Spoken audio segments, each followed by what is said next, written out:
Ada sebuah peribahasa Arab yang menarik ya. Man ahabba syai'an fa'aktsaru min dzikrihi gitu ya. Jadi barang siapa yang mencintai sesuatu itu akan sering menyebut-nyebut namanya gitu ya. Jadi rumahku surgaku. Bagaimana menghadirkan suasana surga? Itu salah satunya adalah dengan menghadirkan suasana Quran. Memang ada kalimat al-ummu madrasatul ula liwalidiha. Jadi ibu adalah madrasah pertama untuk anak-anaknya.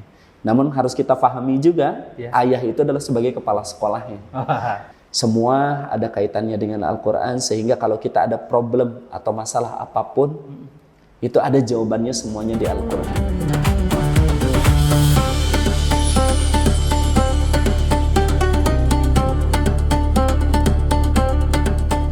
Assalamualaikum warahmatullahi wabarakatuh. Waalaikumsalam warahmatullahi wabarakatuh.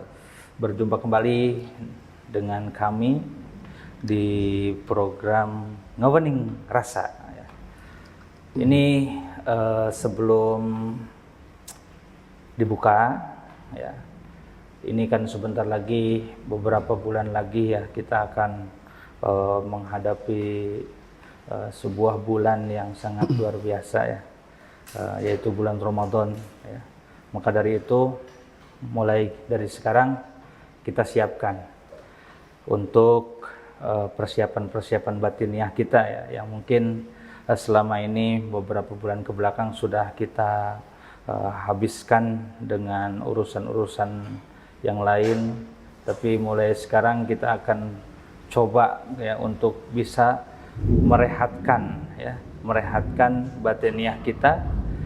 Mudah-mudahan bisa menjadi sebuah obat ya, sebuah penguat bagaimana dari kesadaran hati kita ini untuk bisa kita kembali lagi ke jalur kebaikan dan memperbanyak hal-hal yang positif, dan mudah-mudahan itu tertuju untuk merubah kita menjadi pribadi yang lebih baik.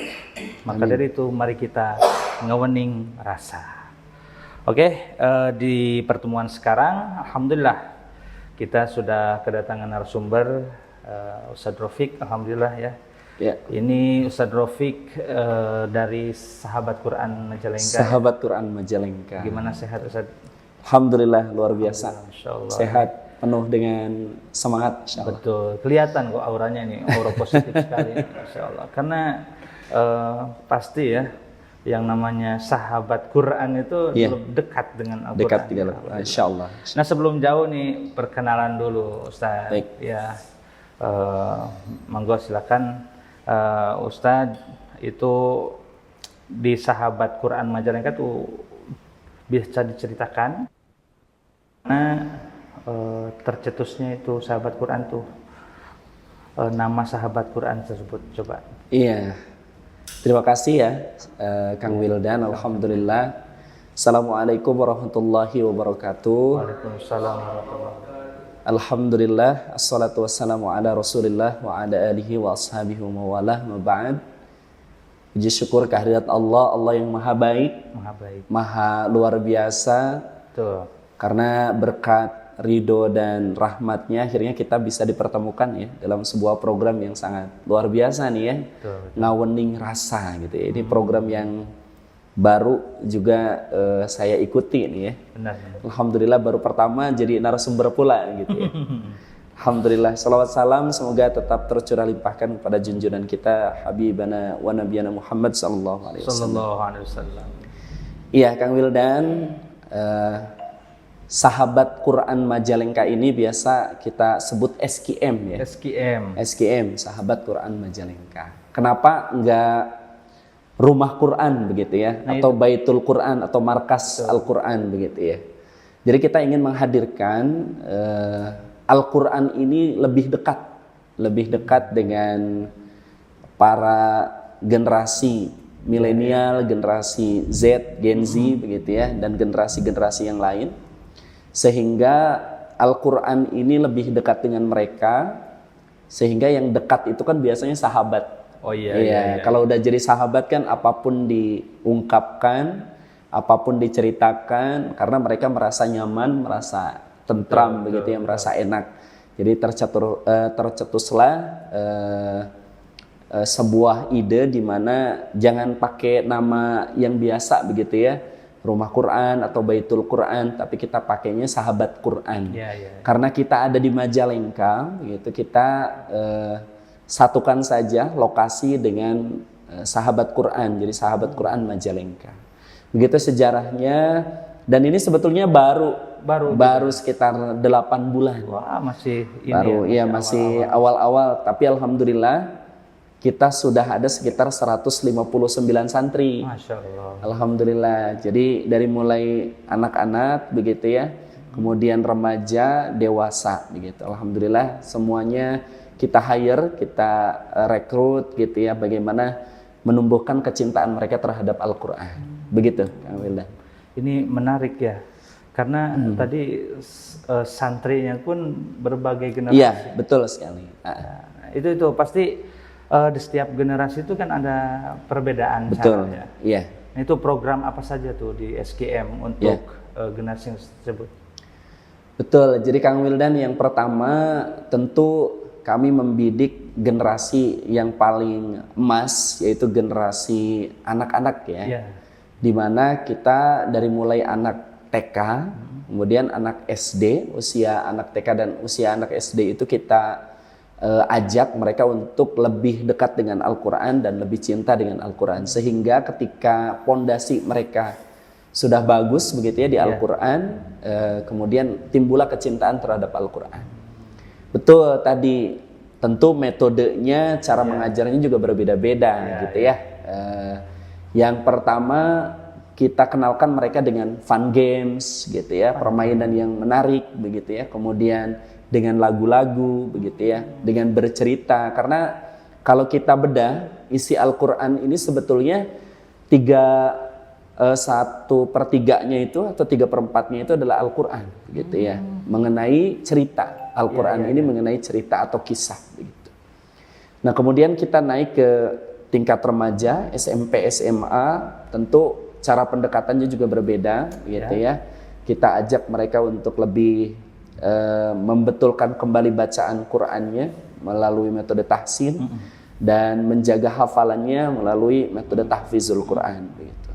Dan kemudian kita juga rekrut begitu ya dari kalangan dewasanya nih. Kalau tadi ada TK, taman kanak-kanak, ini orang tuanya taman kawak-kawak. Jadi lebih kita juga ajak mereka untuk tetap belajar Al-Quran. Jadi Al-Quran ini kan madal hayah ya, sepanjang hidup begitu ya. Jadi mengenalkan dari usia paling kecil sampai usia paling dewasa. Ya tentu lebih mendalam lagi. Nah ini untuk anak usia dini ya. Itu kan tadi cara menanamkan kecintaannya tuh berbagai metode ya. Betul. Ada tadi disebut fun game apa ya. Mungkin itu juga akan bisa lebih mudah ya untuk menanamkan Al-Quran. Nah, ketika kecintaan kepada Al-Quran sudah dirasa, nah ini metode yang paling efektif. Pertama untuk anak usia dini itu menghafal atau memahami Al-Qurannya dulu gitu. Oke, baik. Gimana? Jadi memang kecintaan itu akan timbul apabila kita sering atau dekat gitu ya. Nah kalau sudah kedekatan sudah ada, maka kecintaan juga akan timbul. Ada sebuah peribahasa Arab yang menarik ya. Man ahabba syai'an fa'aktsaru min dzikrihi gitu ya. Jadi barang siapa yang mencintai sesuatu itu akan sering menyebut-nyebut namanya gitu ya. Kalau sering dibaca kan jadi makin dekat, makin cinta gitu ya. Nah betul tadi, apakah ketika kita berinteraksi dengan Al-Quran ini, apakah perlu memahami maknanya dulu atau menghafalkannya dulu ya? Ini dua-duanya sangat penting sebetulnya. Namun yang harus kita fahamkan di sini bahwa bagaimana ketika anak-anak sampai dari kecil sampai dewasa kelak nanti itu bukan hanya sekedar menghafal, tapi memahami maknanya. Tentu ini harus seiring sejalan kita ajarkan, bukan hanya sekedar hafal, tapi juga tahu akan maknanya. Jadi di Sahabat Quran Majalengka ini kita komparasikan, kita combine gitu ya, bagaimana menghadirkan Al-Quran ini bukan hanya dihafal di lisan, Ya. tapi juga melekat di hati. Wah, Gitu, Masya Allah. Nah itu kan pasti tujuannya kan Ya. memang tadi untuk membangun ya budaya kecintaan terhadap Al-Quran itu ya. Ya.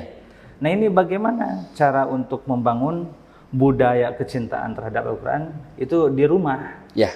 Ya, jadi sehingga nanti disebutnya rumah Qur'ani gitu. Iya, Nah, itu betul. gimana itu? Iya. Iya, ada yang disebut dengan baiti jannati gitu Ya. ya. Jadi rumahku surgaku. Bagaimana menghadirkan suasana surga?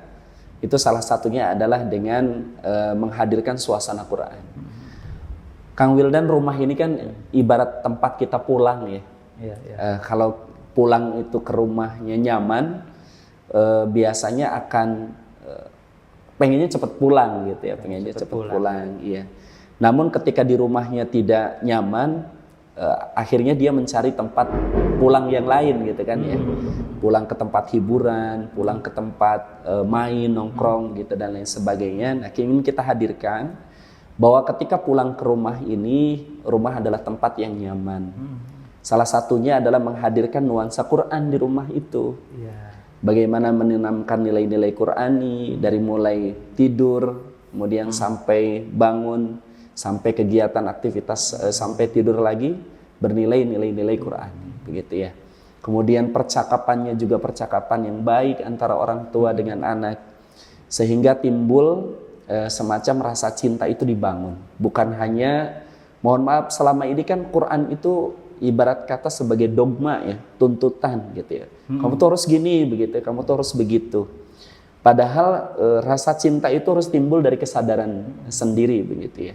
Jadi di rumah itu bagaimana orang tua, ini juga bagian dari parenting ya, bagian dari bagaimana menghadirkan orang tua ini, baik ayah atau ibu itu menghadirkan pembelajaran Al-Quran. Memang ada kalimat al-ummu madrasatul ula liwalidiha. Jadi ibu adalah madrasah pertama untuk anak-anaknya. Namun harus kita pahami juga, ayah itu adalah sebagai kepala sekolahnya. Jadi bagaimana menghadirkan kurikulum di rumah itu, kurikulum Al-Quran. Begitu. Pasti ada tantangan sendiri kan? Iya. Tantangan untuk bagaimana cara berinteraksi ya. Itu tantangan seperti itu bagaimana ya tantangannya terkait untuk cara yang sekarang tuh generasi muda tuh untuk bisa berinteraksi dengan Al-Quran itu. Iya. Tantangan. Iya. Kita perlu juga menghela nafas sejenak ya. Bahwa akhir-akhir ini kan kita disibukkan dengan dunia yang sangat bising ya. Dunia yang sangat bising dengan kehadiran teknologi, dunia yang sangat ramai dengan kehadiran gadget begitu. Sehingga dari 24/7, 24 jam sehari-hari kita ini itu dihabiskan untuk bermain gadget gitu ya. Sehingga anak-anak tuh otaknya, kesadaran dirinya tuh penuh dengan hal-hal tersebut yang berbau teknologi, gadget. Nah, kita perlu berdiam diri sejenak dalam posisi yang hening gitu ya. Bagaimana menghadirkan quality time gitu ya. Kualitas waktu yang kualitas, bagaimana menghadirkan suasana di rumah, suasana keseharian mereka itu dekat dengan Al-Quran. Jadi yang pertama yang harus kita lakukan adalah bukan meninggalkan gadget, tapi bagaimana mengurangi penggunaan waktunya atau memanage waktunya dengan baik. Bagaimana notifikasinya kita kurangi, media sosialnya, sehingga bukan hanya notifikasi dari gadget, tapi ada notifikasi panggilan dari Allah melalui sholat gitu ya, melalui Al-Quran. Nah, kita perlu pahamkan kepada anak-anak kita gitu ya, generasi, bahwa Al-Quran ini sangat penting gitu ya. Karena di dunia yang sangat ramai dengan kehadiran teknologi ini membuat kita jadi lupa gitu ya, bahwa kita ini hidup dan tujuan apa untuk hidup ini gitu ya. Dan tujuan kita hidup ini kan sebetulnya adalah untuk beribadah kepada Allah. Begitu Kang. Nah itu pasti Kang Rofik juga mungkin sudah menerapkan ya di keluarga Kang Rofik. Ada berapa sih anak itu? Udah Iya baik. Alhamdulillah hari ini masih dikaruniai satu istri. Satu istri. Ini kalau udah bicara istri biasanya satu masih ya. satu ya, masih ya. Masih satu ya. Dan 4 anak, alhamdulillah. Kata orang Sunda mah 2 jodoh. Dua jodoh. Iya. Jadi Yang putranya 2, putrinya 2. Putra putri, putri putra. Masya Gitu ya. Masya Allah. Alhamdulillah ini anugerah dari Allah, dikaruniai anak-anak yang kita coba menjadikan mereka anak-anak yang soleh-soleha. Itu pasti ada perbedaan juga Betul, kan? betul sekali. Anak yang pertama ini sekarang usianya sudah MTS kelas 7. Iya. MTS kelas 7 atau kelas 1 begitu ya. Kemudian tentu bagaimana harapan pertama ya, anak pertama ini, sehingga itu digenjot bagaimana nilai-nilai ibadahnya, nilai-nilai Qur'annya. Alhamdulillah sudah menyelesaikan juz 30 dan sekarang sedang fokus di juz 29. Alhamdulillah. Kemudian anak yang kedua ini putri. Ini 4-4-nya awalnya huruf N nih, awal dan ya. Kita makanya sebutnya for and family gitu. For ya. and family. Hebat. Yang pertama Nawaf itu sudah hafalan juz 29, alhamdulillah setelah menyelesaikan juz 30-nya. Kemudian Naufa yang kedua ini kelas 3 SD. Perempuan itu ya. Perempuan. Kita juga masukkan ke SDIT sengaja supaya interaksi dengan Al-Qur'annya itu terjaga gitu. Gitu ya. Alhamdulillah sekarang sedang fokus di juz 30 gitu ya. Nah, kemudian yang anak yang ketiga ini masih usia TK. Usianya sekarang sudah 6 tahun, akan menjelang ke SD. Sudah juga belajar Al-Qur'an, tahsin, dan beberapa surat-surat pendek gitu ya, tahfiz. Dan anak yang keempat ini Nafi, itu baru usianya 3 tahun. Tapi sudah alhamdulillah interaksi dengan Al-Qur'annya juga sudah. Nah, bagaimana menghadirkan keluarga yang tadi, sebuah keluarga Al-Qur'an, saya mencoba dengan istri itu di rumah itu quality time. Kalau maghrib sampai isya itu kita optimalkan tidak ada gadget gitu ya. Jadi waktu tanpa gadget gitu ya. Dari mulai maghrib sampai isya. Nah, setelah isya itu kita optimalisasi pelajaran yang akan dipelajari di sekolah nanti. Tapi sesekali kita juga bikin games-games tentang Al-Qur'an begitu ya, sehingga tetap ada interaksi dengan Al-Qur'an. Terus kemudian tidur cepat begitu ya, sehingga ketika bangun sebelum subuh kita optimalkan ada qiyamul lail dulu. Begitu Kang Wildan. Jadi alhamdulillah ya, ini menarik ya. Bagaimana prosesnya itu memang luar biasa ya. Perlu kesabaran, perlu adanya komunikasi yang baik berarti dengan istri gitu kan. Ya karena memang zaman sekarang itu luar biasa. Ya. Bagaimana pengaruh gadget itu loh. Ya mungkin di samping itu gadget juga bisa digunakan ya. Untuk membantu bagaimana pencapaian pemahaman mengenai Al-Qur'an gitu kan. Iya, gadget ini sebetulnya seperti 2 mata pisau ya. Atasnya tumpul begitu ya, bawahnya tajam gitu ya. Jadi bagaimana menjadikan gadget ini bermanfaat sebagaimana pisau bermanfaat ketika digunakan oleh seorang chef di dapur gitu ya. Nah, gadget ini juga bisa kita kolaborasikan sebagai media gitu ya, atau jembatan untuk menghafal Quran. Sekarang kan banyak ya di gadget kita bisa install aplikasi tentang Quran gitu ya. Kemudian kita juga bisa menghafal Al-Quran juga, menandai sampai mana dan sebagainya juga lewat gadget.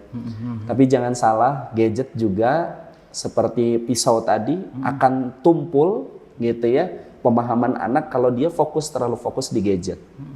Sehingga perlu diatur, dimanage waktunya antara penggunaan gadget dengan dia berinteraksi dengan Al-Quran itu sendiri, begitu. Nah itu ya, jadi mengenai Al-Quran tadi ya, itu pasti ada relevansi kan terhadap problem yang terjadi pada zaman sekarang. Nah, itu relevansinya gimana itu Al-Quran sendiri untuk perkembangan zaman yang modern ini? Iya, ada yang menanyakan ke saya juga, Ustaz, sebetulnya Al-Quran ini masih relevan gak sih dengan perkembangan zaman gitu ya. Sedangkan zaman itu begitu cepat gitu ya. Sedangkan Al-Quran hanya sekedar tulisan dalam sebuah buku begitu ya. Ya. Nah, kita perlu pahami bahwa Al-Quran ini adalah rahmat untuk seluruh alam, tak lekang oleh waktu begitu ya. Bagaimana ketika kita gadget itu dengan berbagai kemajuannya, tapi juga kita harus pahami bahwa ada tempat kembali, dan tempat kembali tersebut adalah Al-Quran. Ya. Back to Quran, bagaimana kita optimalisasi terhadap Al-Quran. Jadi bagaimana dengan kemajuan zaman ini kita tidak malah tergerus oleh zaman, sehingga kita lupa tempat kita kembali, sehingga kita terlena begitu ya dengan modernisasi ini begitu. Jadi Al-Quran itu kan memang luar biasa ya, itu petunjuk ya. Iya. Petunjuk, pembimbing juga kan. Nah, namun ini bagaimana nih cara menghidupkan kesadaran? Kadang kita pun orang-orang ya yang sudah jauh usianya, kadang untuk koneksi dengan Al-Quran itu agak susah juga gitu kan. Iya, betul ya Kang Wildan ya. Jadi yang pertama harus kita bangun adalah tadi kecintaan kita terhadap Al-Quran. Kemudian setelah dibangun rasa cinta terhadap Al-Quran, kita optimalisasi interaksi kita dengan Al-Quran. Makanya ada tahapan nih, Wildan ya, kita kasih tips bagaimana tahapan mencintai Al-Quran. Tipsnya ya. Yang pertama adalah kita mengoptimalisasi membaca Al-Quran. Karena Al-Quran ayat yang pertama diturunkan itu mengenai perintah membaca. Iqra. Gitu ya. Al-Alaq ayat 1 sampai 5. Kita optimalisasi keseharian kita ini jangan sampai terlepas dari membaca Al-Quran. Makanya ada program tuh ya, one day one ayah begitu ya, one day one juz begitu ya, odoj dan lain-lain begitu. Sehingga interaksi kita dengan Al-Quran itu semakin terbina gitu. Kalau kita sudah optimalisasi membacanya, ya, yang kedua adalah kita coba mempelajari terjemahnya. Nah, kita baca, kemudian apa sih arti dari ayat tersebut yang kita baca begitu ya, dari 30 juz begitu ya, 114 surat begitu ya, lebih dari 6.300 sekian ayat begitu ya, kita pelajari begitu ya, kita cari tahu apa sih terjemahnya begitu ya. Sehingga kita tidak hanya sekedar membacanya saja, walaupun membaca Al-Quran ini sangat luar biasa. Berbeda dengan membaca yang lain, membaca Al-Quran ini juga berpahala begitu ya. Jangan dikira membaca alif lam mim itu pahalanya hanya satu huruf, alif satu huruf, lam satu huruf, mim satu huruf, tapi itu berpahala, bahkan 10 kebaikan dikali lipatkan 100 kebaikan dan seterusnya.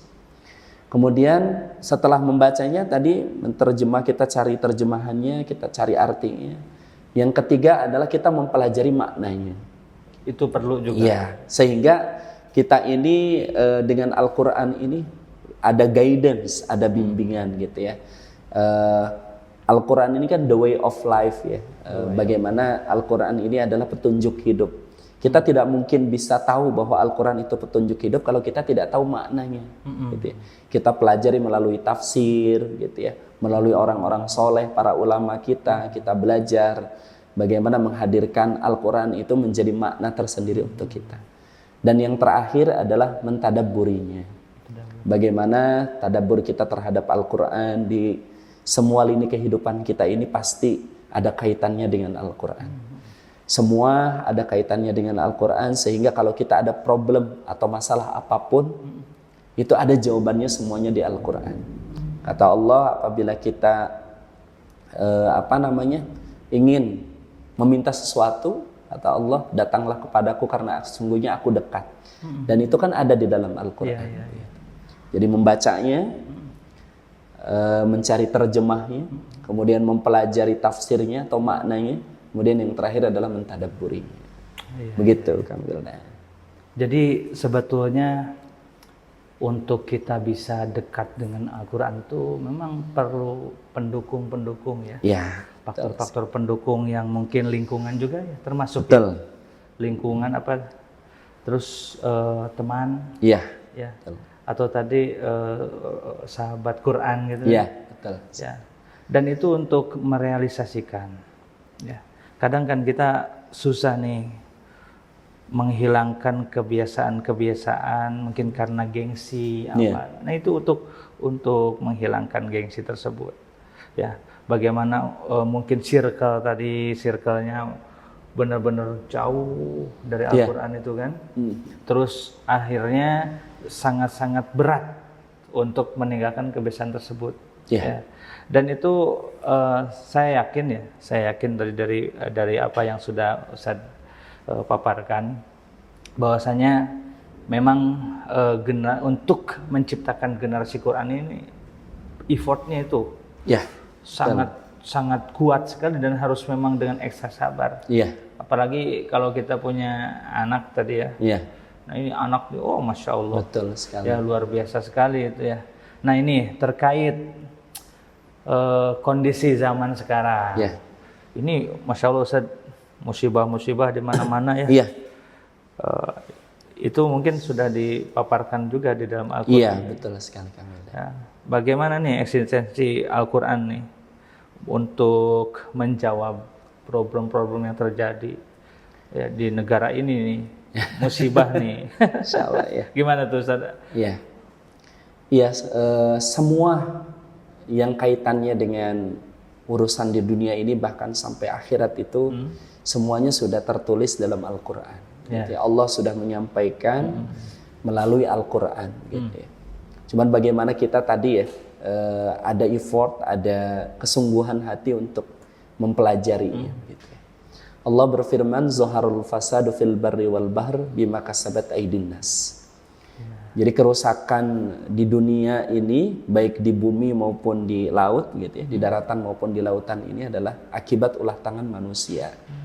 Jadi sebetulnya Tuhan ini Allah Subhanahu wa taala begitu ya, telah menciptakan alam ini begitu indahnya begitu ya. Dengan kesinambungan, keseimbangan begitu ya. Dari A sampai Z-nya tuh diatur sedemikian indahnya. Nah, bagaimana terjadi bencana ini adalah oleh ulah tangan manusia itu sendiri begitu ya. Dan itu sudah dimaktubkan dalam Al-Qur'an tadi, zaharul fasadu bil barri wal bahr bima kasabat aydin nas, oleh ulah tangan manusia. Nah, bagaimana sih sikap kita begitu ya terhadap perilaku manusia ini? Nah, Allah Subhanahu wa taala di dalam Al-Qur'an ini sudah memberikan guidance, sudah memberikan panduan bagaimana sikap kita terhadap alam, sikap kita terhadap sesama manusia. Ini kan ada paling tidak ada 3 nih Kang Wildan. Yang pertama adalah hablum minan nas, hubungan kita sesama manusia tadi perlu menyiapkan circle yang baik begitu ya. Perlu mencari pertemanan juga yang bukan hanya asik tapi juga membimbing kita ke jalan yang lebih baik begitu ya. Kemudian setelah hablum minanasnya sudah kita optimalkan, itu ada hablum minallah ya, bagaimana hubungan kita dengan Allah Subhanahu wa taala melalui ibadah, salat begitu ya. Kemudian salah satunya adalah dengan Al-Qur'an. Nah, yang terakhir yang jarang kita bahas itu adalah hablum minal alam gitu ya. Hablum minal alam. Iya, jadi bagaimana hubungan kita dengan alam yang Allah telah ciptakan ini. Kalau kita filosofinya adalah filosofi Al-Quran, alam ini kan harus dijaga ya, jaga bumi begitu ya, jaga walungan gitu ya. Seperti yang ada di sini begitu ya, kan kita harus jaga. Sehingga timbullah bagaimana rasa kita itu tadi. Program kita juga kan ngawening rasa gitu ya. Bagaimana menciptakan ketika manusianya sudah baik sesama manusia, hubungan dengan Allahnya sudah baik, insya Allah menjaga alamnya juga baik gitu ya. Sehingga kita bisa mengoptimalisasi bagaimana kejadian-kejadian yang serupa tidak terjadi lagi gitu ya. Ya kita doakan ya sahabat-sahabat kita, saudara kita di Aceh, Sumatera dan sekitarnya sedang terkena musibah, Allah berikan perlindungan gitu ya, Allah berikan keselamatan. Namun yang harus kita pahami juga nih Kang Wildan ya, bahwa kita harus juga mengoptimalisasi diri kita nih terhadap keluarga kita ya. Bagaimana menjaga alam itu dengan hal-hal yang ringan gitu ya, dengan cara mengurangi penggunaan plastik begitu ya. Kemudian bagaimana cara membuang sampah kita juga harus berikan. Jadi jangan semuanya kita berikan semuanya ke sekolah tanggung jawab itu, tapi ada tanggung jawab kita sebagai orang tua. Bagaimana menjaga putra putri kita, keluarga kita juga ikut menjaga alam, begitu Kang. Iya, jadi dari skala kecil dulu lah. Betul, dari skala kecil dulu. Minimalnya nggak buang sampah sembarangan. Nah itu gitu kan. betul. Yang menyebabkan akhirnya menyumbat itu tadi ya. Betul. Ya memang itu kebiasaan-kebiasaan tersebut bisa dibangun ya, bisa dilatih ya. Karena memang sejatinya ya kita perlu kembali ke mindset sendiri ya. Iya. Bagaimana untuk menjaga alam tersebut. Ya baik. Ini kayaknya cukup ya Ustaz ya. Untuk pertemuan ini dengan tadi banyak hal-hal yang bisa kita tangkap untuk kalangan kita yang mungkin saat ini disebutnya dengan Gen Z ya. Iya, betul. Ini memang sangat-sangat ekstra ya. Harus ekstra pendekatannya, pembiasaannya, pelatihannya. Memang itu perlu ditingkatkan kembali ya untuk eksistensinya. Bagaimana bisa kembali dekat dengan Al-Quran. Mungkin pas kecil mah. Iya, betul. Masa-masa kecil kan. Iya, bisa diatur gitu ya. Betul. Bagaimana di musola-musola. Betul. Itu pasti ngaji. Dan kebiasaan tersebut biasanya hanya mentok sampai SD. Iya, betul. Ya, udah SD itu kan kadang karena Betul. circle-nya lebih melebar lagi, Betul. lebih luas lagi kan kadang banyak juga akhirnya mempengaruhi. Betul sekali. Ya. Oke baik Ustadz, mungkin terakhir saya minta doanya khusus untuk kami ya di Jaga Walungan Media dan juga mungkin untuk generasi muda sekarang ya Ustadz. Ya, yang terakhir ingin saya sampaikan sebelum ditutup dengan doa.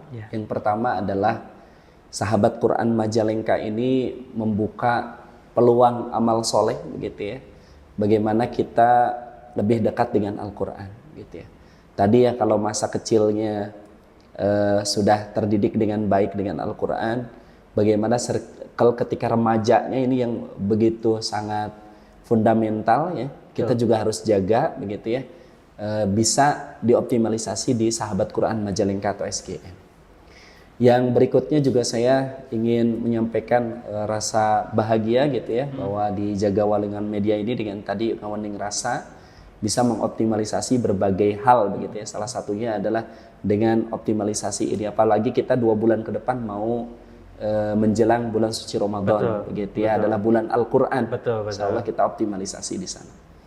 Baik, mari kita optimalkan kehadiran kita tundukkan hati kita sejenak, kita angkat kedua tangan kita untuk berdoa kepada Allah agar Allah Subhanahu wa taala senantiasa membimbing kita, mengoptimalkan kita dan semoga kita lebih dekat dengan Al-Quran. Amin. Allahumma salli ala sayyidina Muhammad wa ala alihi wa ashabihi ajmain. Amin ya Allah ya rabbal alamin. Allahumma rahamna bil Quran. Amin. Waj'alhu li imaman wa nura wa hudan wa rahmah. Amin.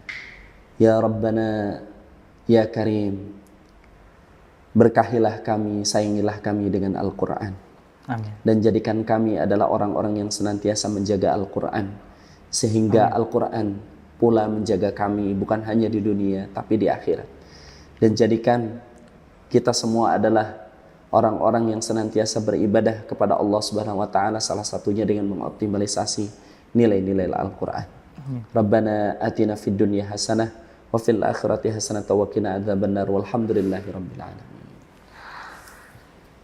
Baik. Alhamdulillah. Pembahasan pada sore hari ini yang luar biasa ya. Yang hari ini kita mungkin dapat secerca harapan bagaimana untuk bisa memperbaiki diri dengan lebih mendekatkan diri kepada Allah lewat Al-Quran tadi. Dan mudah-mudahan dengan harapan kita bisa diakui sebagai hamba Allah. Amin. Sebagai umat yang Kanjeng Nabi Muhammad SAW.